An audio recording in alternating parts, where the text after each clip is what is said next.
Part 5, Chapter 8 of Anna Karenina by Leo Tolstoy, translated by Nathan Haskell Doyle. This recording is in the public domain. Read by Marianne Spiegel. Anna, during this first period of freedom and rapid convalescence, felt herself inexcusably happy and full of joyous life. The memory of her husband's unhappiness did not poison her pleasure. This memory in one way was too horrible to think of.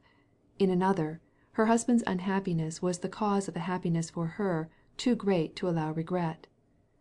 The memory of everything that had followed since her sickness, the reconciliation with her husband, the quarrel, Vronsky's wound, his sudden appearance, the preparations for the divorce, the flight from her husband's home, the separation from her son, all this seemed like a delirious dream from which she awoke and found herself abroad alone with Vronsky. The recollection of the injury which she had done to her husband aroused in her a feeling akin to disgust, and like that which a drowning man might experience after having pushed away a person clinging to him. The other person was drowned. Of course, what had been done was evil, but it was the only possible salvation, and it was better not to return to those horrible memories.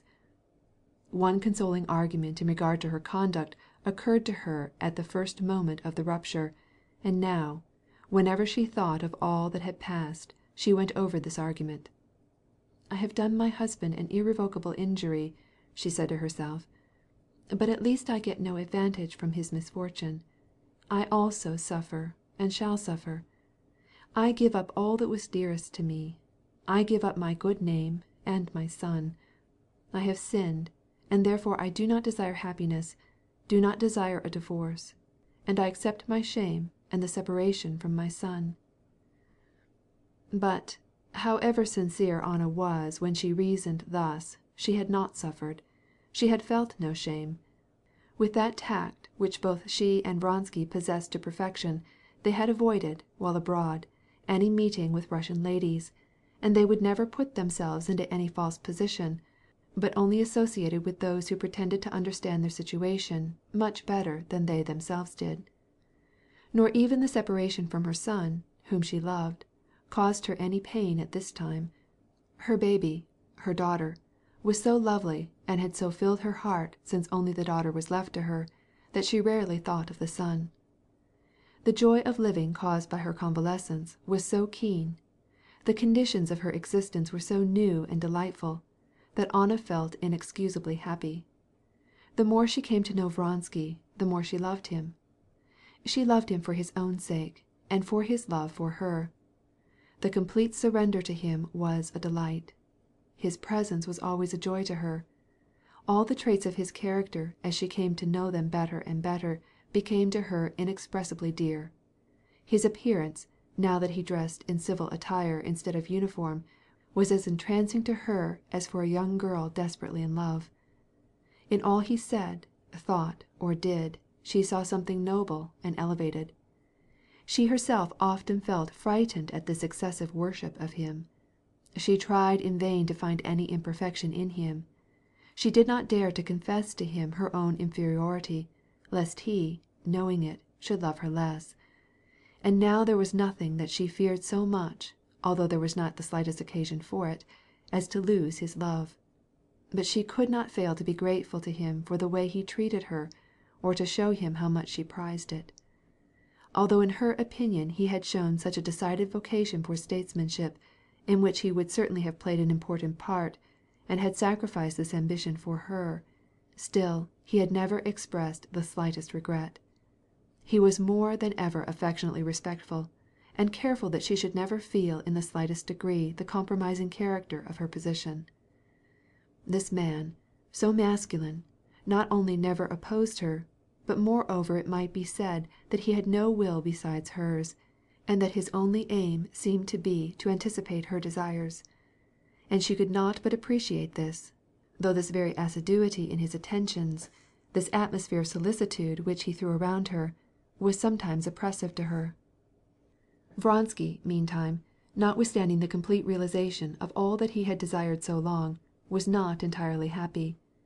He soon began to feel that the accomplishment of his desires was only a small portion of the mountain of pleasure which he had anticipated. This realization now proved to him the eternal error made by men who imagine their happiness lies in the accomplishment of their desires. During the first of the time after he had begun to live with her, and had put on his citizen's clothes, he experienced all the charm of a freedom such as he had never known before, and the freedom of love, and he was satisfied with that. But not for long. He soon began to feel rising in his soul the desire of desires, Tosca, melancholy, homesickness, ennui. Involuntarily he began to follow every light caprice as if it were serious aspirations and ends. It was necessary to fill 16 hours each day with some occupation, living, as they did, abroad, in perfect freedom, away from the social and military duties that took Vronsky's time at Petersburg. He could not think of indulging in the pleasures such as he had enjoyed as a bachelor during his previous trips abroad, for one experiment of that kind, a scheme of a late supper with some acquaintances, reduced Anna to a most unexpected and uncomfortable state of dejection. The enjoyment with foreign or Russian society was impossible on account of the peculiarity of their relation. And to amuse himself with the curiosities of the country was not to be spoken of, not only because he had already seen them, but because as a Russian and a man of sense, he could not find in them that immense importance that the English are pleased to attach to them.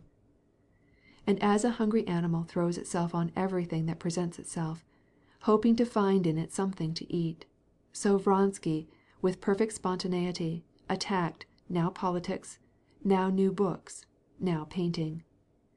As, when he was young, he had shown some inclination toward art, and not knowing what to do with his money, he began to collect engravings, and had tried his hand at painting.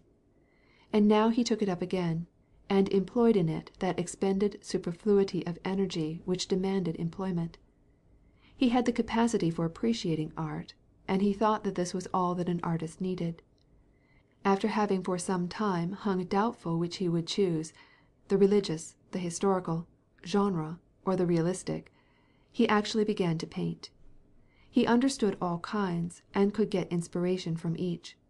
But he could not imagine that it was possible to be entirely ignorant of the various styles of art and to draw inspiration directly from what is in the soul itself, not caring what may be the result or to what famous school it may belong.